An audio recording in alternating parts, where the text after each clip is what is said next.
ஒரு காலத்தில் நமக்கு தெரியும் சொன்னது.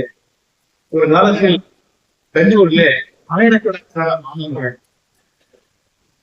கன்னடத்தை, உருது மொழியை, தெலுங்கை அல்லது இன்னொரு வேற்று மொழிகளை தாய்மொழியாக தமிழ்தான் அந்த கல்வியை பயின்று வந்தார்கள். வரலாறு. ஆனால் நான் தமிழர்களே தமிழை படிக்க முடியாத உயர்மான நிகழ்வு.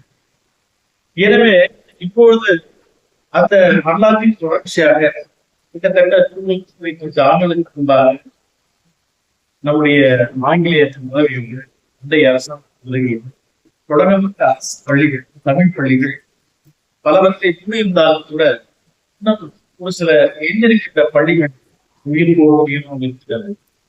அவற்றில் சில மறுமை ஓய்ந்த இளம் சிக்கல்கள் தமிழை பார்த்து படிக்கின்றனர். எனவே அது போன்ற மாணவர்களுக்கு வாய்ப்பு வருகிற அபாய நிலையை நாம் இந்த அபாய நிலையில் கேட்க வேண்டும் என்று சொன்னால், குறிப்பாக என்னுடைய கிரெடிட் படி கர்நாடகத்தில் 20 வெப்படிக்கு இருந்தால் என்று கருதுகிறேன். இன்னும் பற்றி தெளிவாக ஆராய்ச்சி ஒரு ஆரம்ப பள்ளி, இடைநிலை பள்ளி, உயர்நிலை பள்ளி, டியூசி, பட்டக்கல்வி, பல்கலைக்கழகம் என்று நம்முடைய மாணவருடைய எண்ணிக்கை சுருங்கி வந்தாங்க. இன்னும் அந்த பள்ளிகள் இயங்கி வருகிறது. எனவே இதற்கு ஒரு பெரிய ஆபத்து நம்மை அறியாமல், நமக்கு தெரியாமல் நமக்கு இதை காப்பாற்றும் பொழுது இந்த தமிழ் கல்வி தவறினால் என்ன விளை? இப்ப இருக்கின்ற தமிழர்கள்லாம் தமிழ் படிக்கவில்லையா, இல்ல தமிழ் படிக்காவிட்டால் என்ன நாங்கெல்லாம் வாழவில்லையா? பல கேள்விகளுடைய சமூகத்தில் எல்லாம் இந்த சூழலில் இன்றைக்கும் இந்த செயற்கை ஆர்டிபிஷியல் இன்டெலிஜென்ஸ் சொல்லக்கூடிய செயற்கை நுழைவுள்ள நவீன அறிவிப்புகள்லாம் கூட இன்றைக்கு தமிழ் படிக்க வேண்டும். அந்த பள்ளிகளை சுவர்களாக இருக்கும் இந்த இடம் சிட்டுக்கள் நமக்கு நம்பிக்கை தருகிறார்கள். இன்னும் தமிழ் தேவை இருக்கிறது. ஆகவே அந்த பள்ளிகள் வறுமை இருக்கக்கூடிய மாணவனுடைய உறைவிடமாக இருக்கும். அவர்கள் தமிழுக்கும் தஞ்சம் தருகிறார்கள். அந்த வறுமையில் உள்ள அரசு அவர்களுக்கு தஞ்சம். என இப்படிப்பட்ட ஒரு சூழலில் அந்த பள்ளிகளை காப்பாற்றுவதற்கு நாம் ஒரு போராட்டத்தை அல்லது ஒரு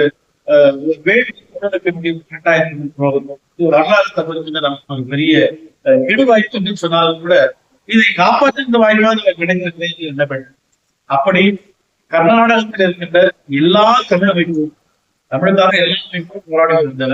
அந்த தமிழ் அமைப்பு எல்லாம் உங்க இடத்தில் அவற்றிற்காக இந்த தமிழ் கல்வியை காப்பாற்ற வேண்டும் என்ற அந்த நோக்கத்திற்காக ஆகஸ்ட் மாதம் 30ஆம் தேதி முன்படைக்கு நண்பர்களுக்கு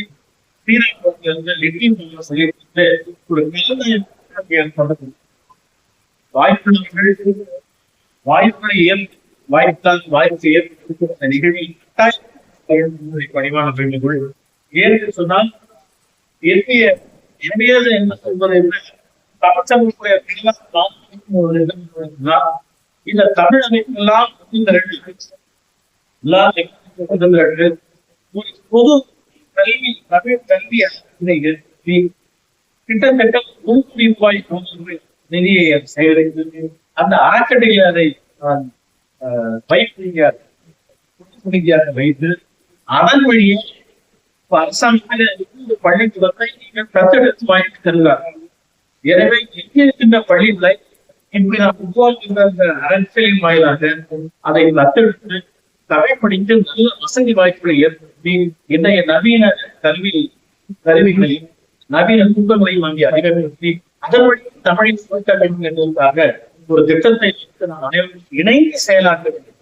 இது யார் செய்கிறார்கள் என்று முக்கியமில்லை, எதை செய்கிறோம், ஏன் செய்ய வேண்டும் என்பது முக்கியம், எதற்காக செய்ய வேண்டும் என்பது முக்கியம். அதை நீங்களும் கவனத்தில் இதை ஏதோ ஒரு கர்நாடக தமிழ் பத்திரிகையாளர் முன்னெடுக்கிறது அல்லது திருமணி முன்னெடுக்கிறார் என்று நீங்கள் யாருமே கருதக்கூடாது. நாங்கள் முன்னெடுப்பது என்பது முன்னாள் என்பதுதான் இதை நாம் முன்னெடுப்போம்.